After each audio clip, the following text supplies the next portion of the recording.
Okay, Michelle, hello. Well, hello, my friend. I know. I'm excited to be in the back seat with you. Isn't this fun? It's super fun. I know. You're in a carpool, and it's like, what's going on?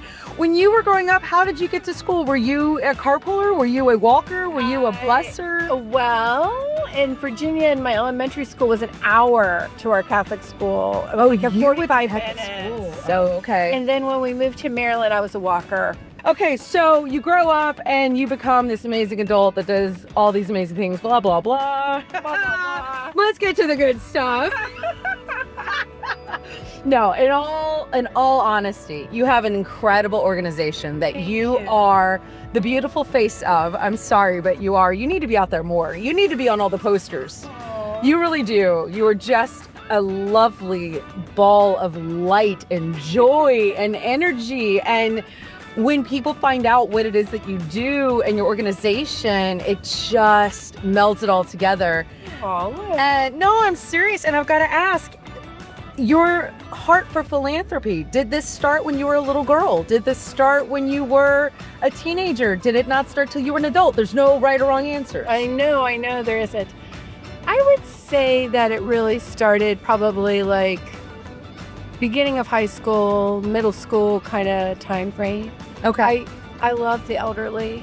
I Yeah. love the elderly, and I decided after track that I would run to the nursing home and volunteer. Stop. I did. Just out of the kindness of your heart. It was so fulfilling, but it was also many laughs and many tears, and just really seeing how your love can be multiplied in a space where sometimes people are lonely.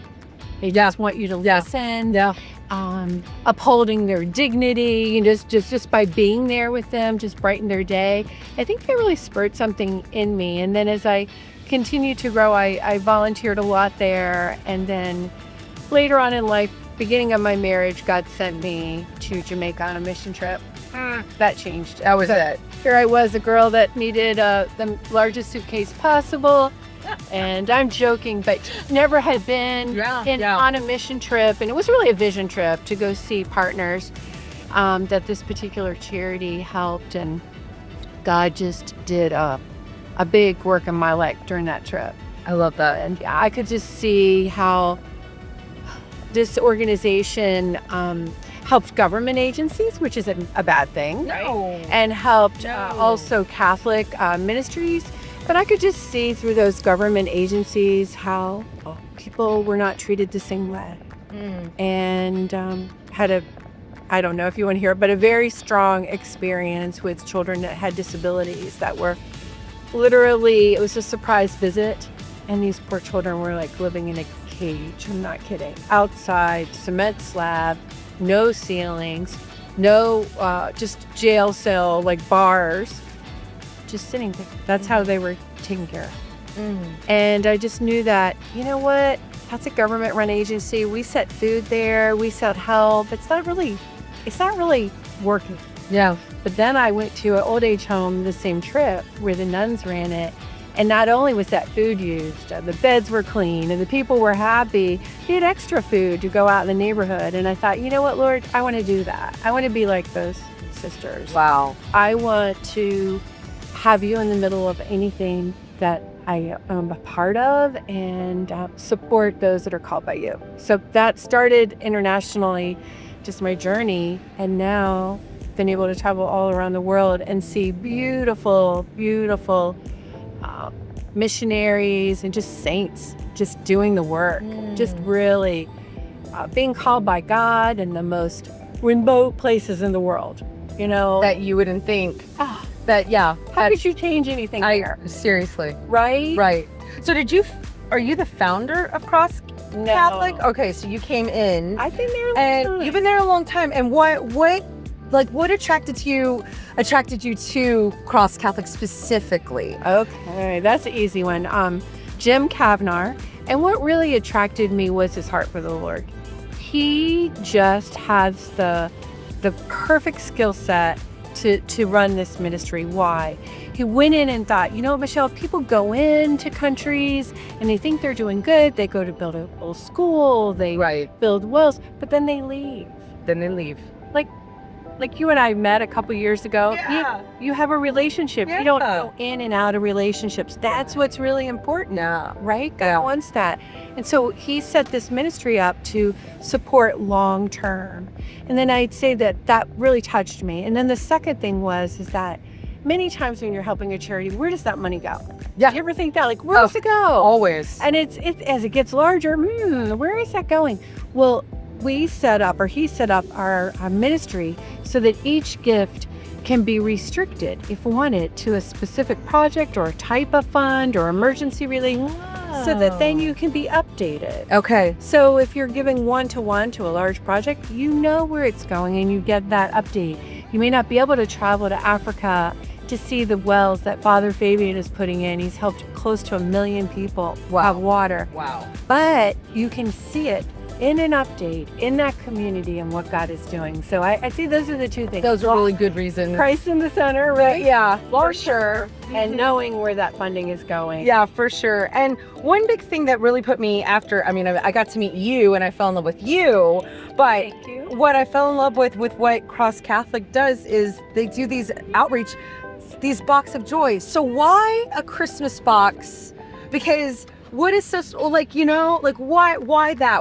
I feel like that's kind of your calling card. And I wonder, tell me if this is true. Is it a gateway kind of thing to get people involved and to make a relationship with the people that you're helping? I suppose that it has helped in that, but the original feeling, the original reason why Jim and I decided to create this Faith in Action activity is that our mission statement says to mobilize the global Catholic Church to transform the poor and their communities for the glory of Jesus Christ. How do you mobilize? Yeah, I don't know.